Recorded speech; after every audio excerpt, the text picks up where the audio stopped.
I grew up in the UCC, the United Church of Christ. You could say that I was carefully taught. There were folk in my home church who set up card tables after worship every Sunday with information and postcards and pens and stamps, and invited us to write to people who needed to hear what we had to say to make the world a better place. And every Sunday we heard a report from Mr. McGovern. He would take his gigantic truck and go to all the bakeries in the valley and collect up all the day-old bread and drive it way out to the margins of the county where they had a loaves and fishes feeding program.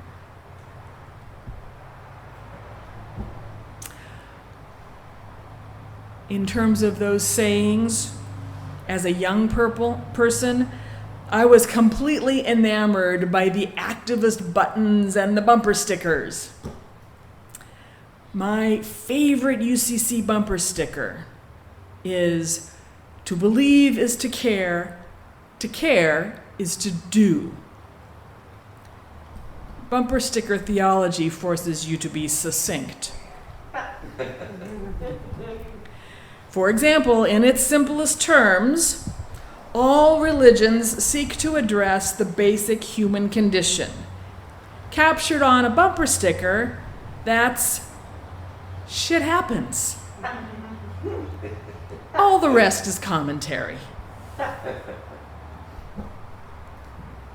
I was raised to believe that action is an expression of faith, that we do because we believe and because we care. You all are having a Pauhana this Tuesday. I do hope to attend.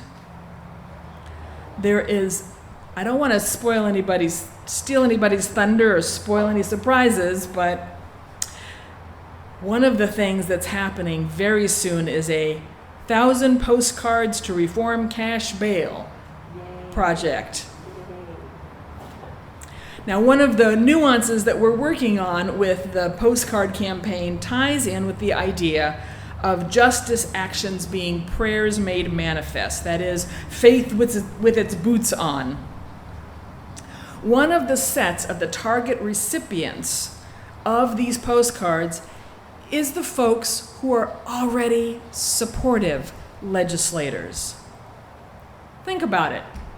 We march in the street or we write our legislators mostly when we're calling for action for something other than what folks are already doing.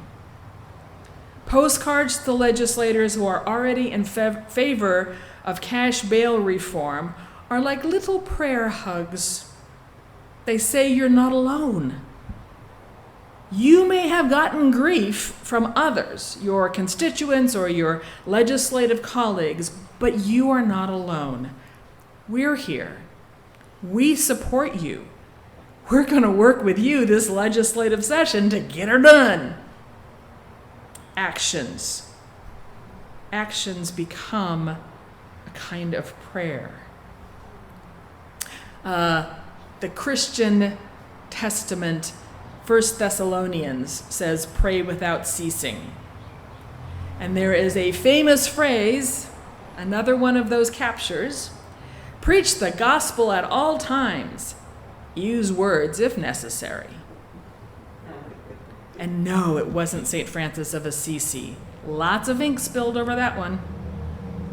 The gospel, of course, is just the good news that the divine loves you and everyone. Prayer is an act that is the embodiment of the awareness of being right now and completely in the presence of the divine. Connected, interconnected, entwined, interdependent, or as the Christian Testament says, we are one of another. Now, you all, I know, are very engaged in actions, in faith with its boots on. There's the no new jail, and there's the eliminate or reform cash bail, pass the John Lewis Voting Rights Act. Those are all kind of, big things. I mean, I hope you're making phone calls to fill the potholes on the pulley in front of the church, too. Action doesn't have to be about storming the halls of Congress. It can be about dropping a little dime, dating myself, dropping a message, sending an email, sending an email to your elected official about the other small injustices, the day-to-day things that will make lives better for us and for others. As they are now broadcasting over the intercoms here and there, if you see something, say something. There is a passage in the Christian Testament where the eye is dissing the hand and the head is dissing the feet. That's loosely translated. 1 Corinthians 12:21. But let's be clear. We can each get a little high and mighty about the particular way we are putting our faith into action, or the particular stance we are taking within one of the action groups. Heck, even in the Transformative Justice Task Force working on cash bail legislation, we have our differences. Some are really clear that all cash bail needs to be eliminated. Burn it down. Others are really clear that some cash bail needs to be eliminated and some needs to stay. And still others are really clear that reform cash bail includes eliminating cash bail for some offenses and not for others, and providing and creating support programs so that everybody gets help, like a text reminder for court appearances.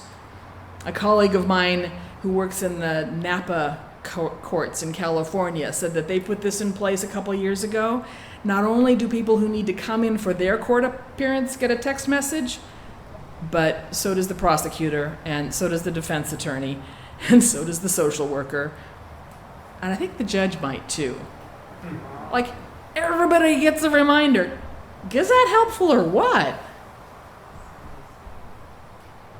It is my joy to work on this team for cash bail reform. Lee and Carla and others from this church, man, do they model, like, state your position, do not diss somebody else's position, find a working solution. The task force is under the umbrella of Faith Action for Community Equity, which has a lot of diversity.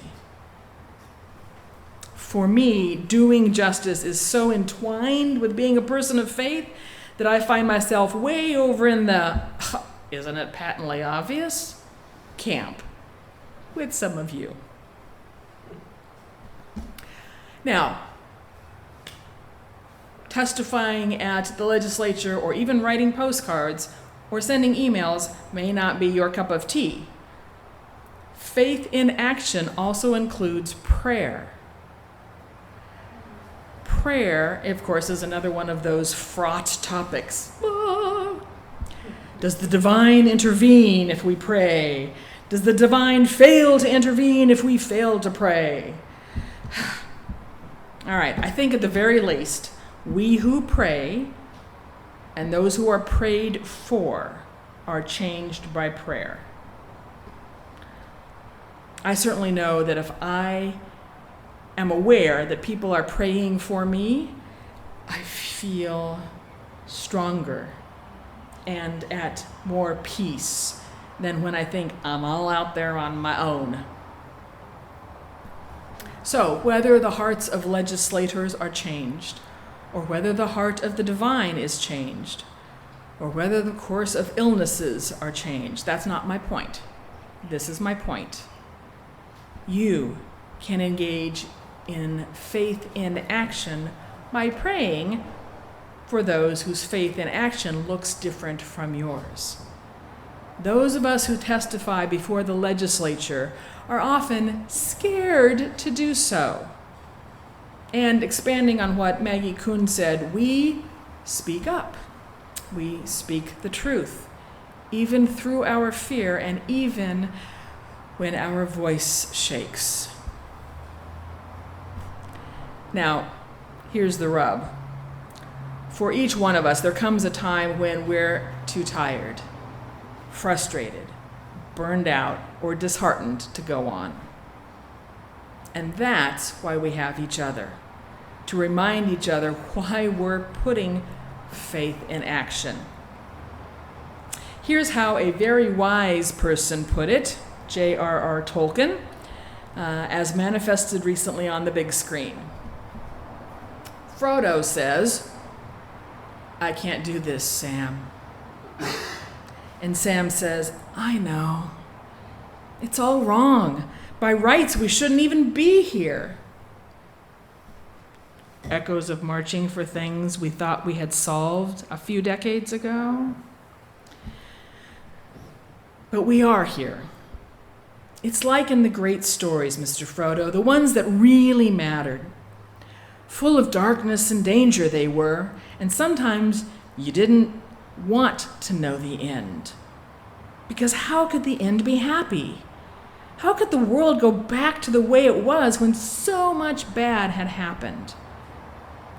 But in the end, it's only a passing thing, this shadow. Even darkness must pass. A new day will come. And when the sun shines, it will shine out the clearer. Those were the stories that stayed with you, that meant something, even if you were too small to understand why. But I think, Mr. Frodo, I do understand. I know now. Folk in those stories had lots of chances of turning back, only they didn't, because they were holding on to something. Frodo says, "What are we holding on to, Sam?" And Sam replies, "That there's some good in this world, Mr. Frodo, and it's worth fighting for."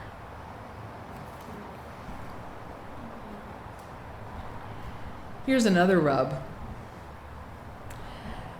Those of you who already knew me before this morning know that I pastored a church across town. Our two churches are known as progressive hotspots. We're the ones who show up for the marches for justice. We're the ones who testify before the legislature. We're the ones who write postcards to our elected officials. And if we are honest, we know that we can get pretty full of ourselves, being the cool kids on the block. So let's get real for just a moment. We are not all that. There's always more internal work to do, like the work that your Adore group is doing. We have our moments. That's true, but so do others. Maybe others are not as flashy.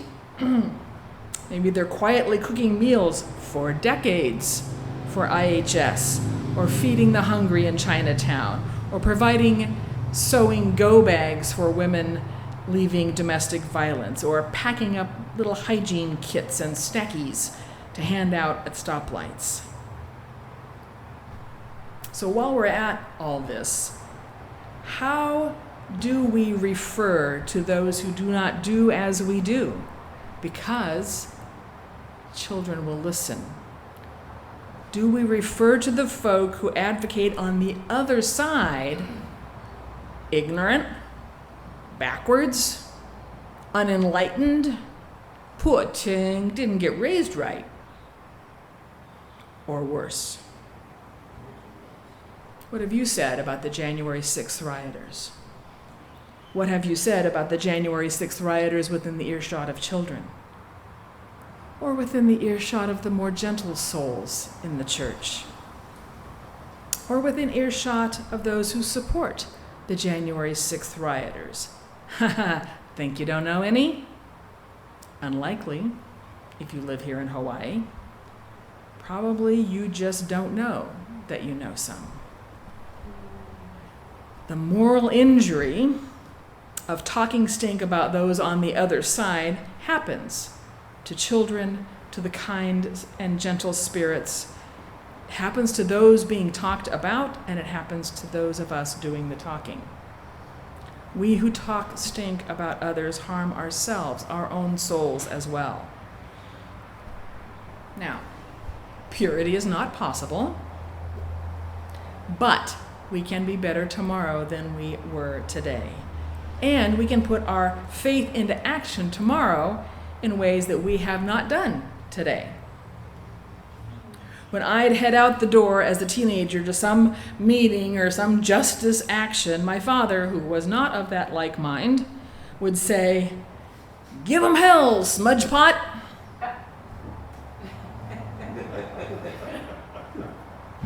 So today I say to you, put boots on your faith.